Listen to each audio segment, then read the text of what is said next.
جن پر تو کثرت سے درود بھیجتا ہے، میں تجھے مصیبت میں دیکھا اور پہنچ گیا۔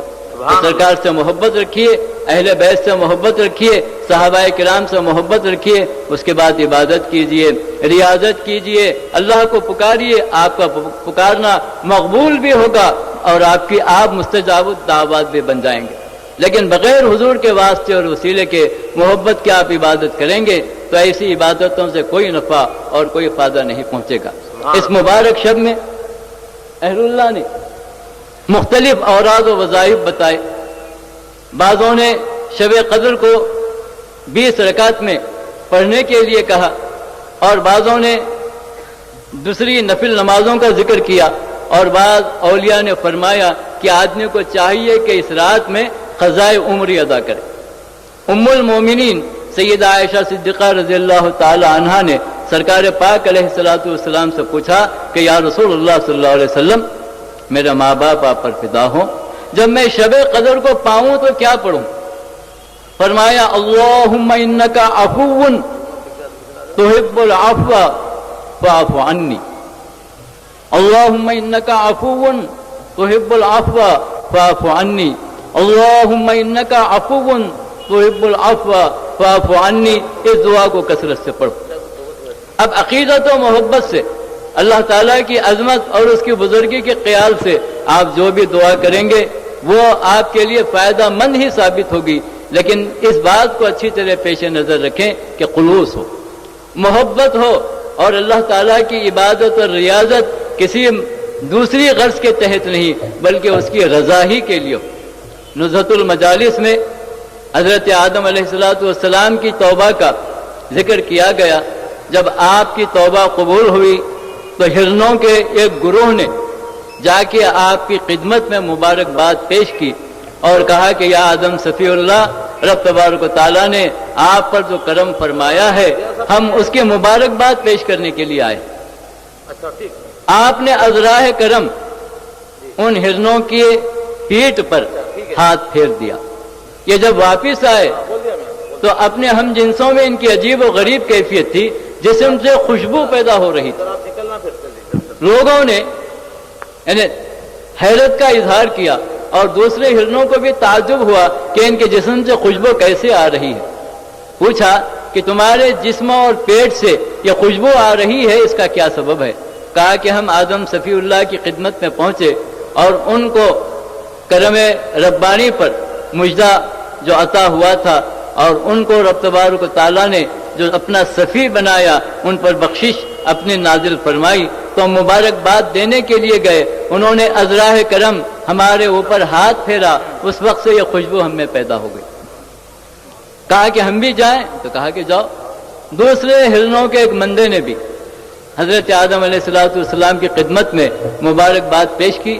آپ نے ان کو جزاک اللہ کہا، پھر انہوں نے خواہش کی کہ ہمارے جسم پر ہاتھ پھیریے۔ آپ نے ہاتھ پھیر دیا لیکن ان کے جسم میں کوئی خوشبو پیدا نہیں ہوئی۔ یہ پھر آ کر آپ سے کہنے لگے تو کہا کہ اس کا سبب یہ ہے کہ جب پہلے ہرنوں کے مندے نے اور ان کے گروہ نے آ کر مجھے مبارکباد دی تو ان کی کوئی غرض نہیں تھی، بلکہ اللہ کی عنایت پر میری محبت میں وہ آ کر مبارکباد دیے تھے۔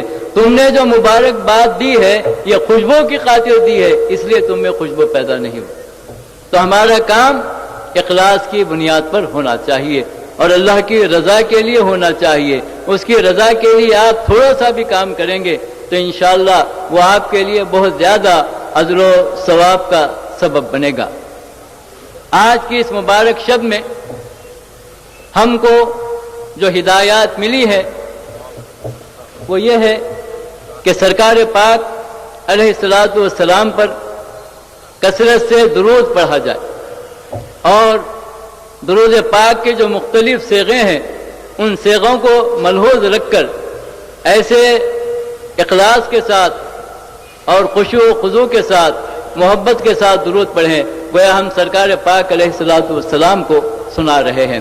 حدیث پاک میں آیا ہے کہ رب تبارک و تعالیٰ نے ملائکہ کو مقرر کر دیا ہے جو درود پاک پڑھتے ہیں ان کا درود نام کے ساتھ سرکار تک پہنچا دیا جاتا ہے، اور آپ کا ارشاد ہے کہ جو میرا عاشق صادق مجھ پر درود پڑھتا ہے، میں خود اس کے درود کو سنتا ہوں اور اس کے والد کے نام کو، اس کے محلے کو بھی جانتا ہوں اور اس کے لیے میں دعائے رحمت کرتا ہوں۔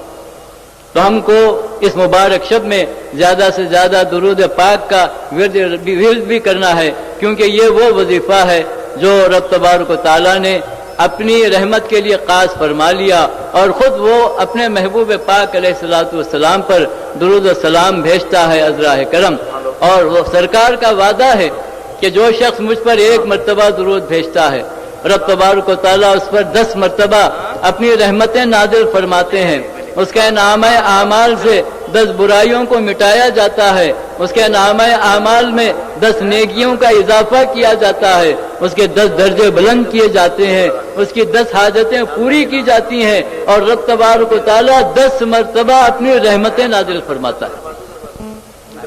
رب تبارک و تعالیٰ کی ایک رحمت ہی ہمیں سب کچھ عطا کرنے کے لیے کافی ہے، چاہے کہ 10 مرتبہ وہ اپنی رحمتیں نازل فرمائے تو اس کی رحمتوں کا کیا اندازہ ہوگا، اور جو سینکڑوں مرتبہ درود پاک پڑھنے کے عادی ہیں ان لوگوں پر کتنی رحمتیں اور برکتیں ہوں گی۔ تو آج کی شب کی قدر کیجئے، یہ شب قدر ہے۔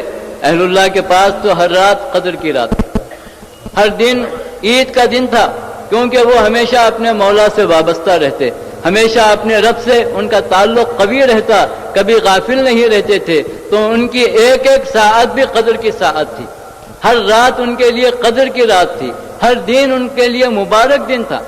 لیکن ہمارے لیے رب تبارک و تعالیٰ نے اپنے کرم سے جب ایسا عظیم موقع عطا کیا ہے، شب قدر جیسی نعمت عطا فرمائی ہے جس کی مثال سابقہ امتوں میں نہیں ملتی، اس ایک رات کی عبادت 83 سال 4 مہینوں کی عبادت سے زیادہ افضل ہے، تو اس رات کو بہت ہی اہتمام کے ساتھ، بہت ہی احتیاط کے ساتھ ہم کو گزارنی چاہیے۔ پھر اس مبارک اخیر عشرے میں دوزخ سے چھٹکارے کا اور دوزخ سے نجات کا پروانہ بھی ہم کو عطا کیا جاتا ہے، جیسا کہ سرکار پاک علیہ الصلوۃ والسلام نے رمضان المبارک کے مختلف فضائل میں ایک فضیلت یہ بھی بیان فرمائی، اس امت کو جو خصوصیت عطا کی گئی ہے وہ یہ کہ شب قدر کی نوازش علیحدہ ہے، اور آخری جو شب ہوتی ہے شب عید، اس رات کی عنایت کچھ اور ہے۔ فرمایا اخیر شب میں رب تبارک و تعالیٰ مغفرت عامہ کا اعلان فرماتے ہیں، اور حدیث پاک میں آیا ہے کہ عید کی رات یعنی شب عید میں جاگ کر عبادت کرنے والا ایسا خوش نصیب ہے کہ اس دن اللہ تعالیٰ اس کے دل کو زندہ رکھے گا جب عام لوگوں کے دل مر جائیں گے۔ تو شب عید کی بھی ہمارے پاس بڑی اہمیت ہے، تو شب قدر کی طرف توجہ کیجیے اور اللہ تعالیٰ کی ان عنایتوں کا شکر ادا کیجیے کہ حضور پاک صلی اللہ علیہ وسلم کے صدقے اور طفیل میں اس نے ہم کو قرآن دیا، قرآن جیسی نعمت دی، اور نزول قرآن کی رات کو شب قدر قرار دیا، اور اس ایک رات کی عبادت کو 1000 مہینوں کی عبادت سے زیادہ افضل قرار دیا۔ ان خوش نصیبوں کا کیا حال ہوگا جن کو ایسی کئی مبارک راتیں نصیب ہوئی۔ دیگر علماء کرام کے بیانات سے بھی آپ کو استفادہ کرنا ہے۔ انشاءاللہ ہمارے میزبان علماء کرام اور مہمان مقررین کرام بھی تشریف لانے والے ہیں، ان سب کے خطابات سے آپ کو استفادہ کرنا ہے۔ اپنے ذہن و فکر کو بالکل آپ متوجہ کر کے بیٹھیے اور یہ سمجھیے کہ جتنی بھی ہماری یہاں پر ساعتیں گزر رہی ہیں ان کا شمار رب تبارک و تعالیٰ کی طرف سے بڑی عبادت اور ریاضت کی ساعتوں میں ہو رہا ہے، جیسے کہ حدیث پاک کا مفہوم ہے جس میں بتایا گیا اولیاء کرام کا ذکر گناہوں کا کفارہ ہے اور انبیاء کرام کا ذکر عبادت ہے۔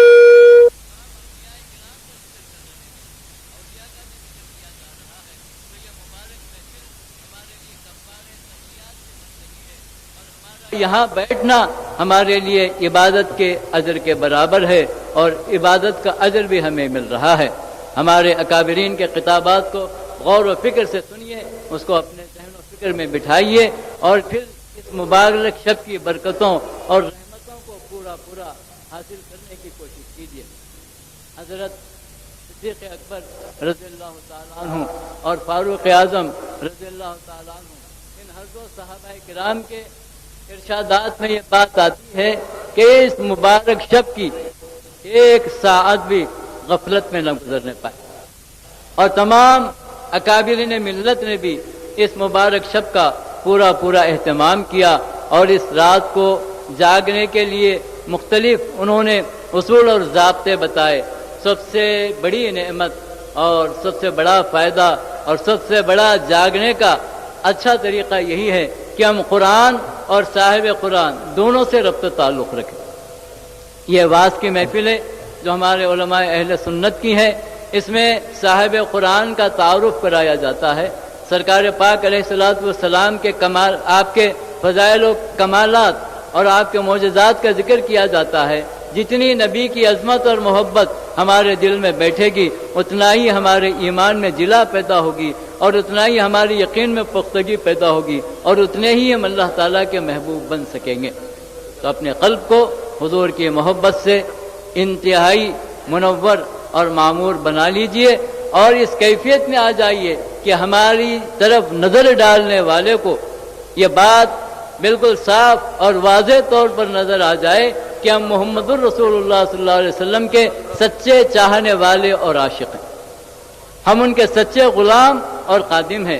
اپنے عادات و اطوار کو بھی بنائیے، اپنے چہروں کو بنائیے، اور اپنے قلب کو منور کیجئے، کثرت سے درود پاک کا اہتمام کیجئے، اور اس بات کو بھی اچھی طرح ملحوظ رکھیے کہ جتنا آپ کا تعلق سرکار پاک علیہ الصلوۃ والسلام سے قوی ہوتا جائے گا اتنا ہی رب تبارک و تعالیٰ اپنے قرب سے آپ کو نوازتے چلے جائیں گے۔ آمین۔ خدا کا قرب منحصر ہے حضور کی محبت اور حضور کی چاہت پر۔ میں اس قطعے پر اپنی بات کو ختم کرتا ہوں۔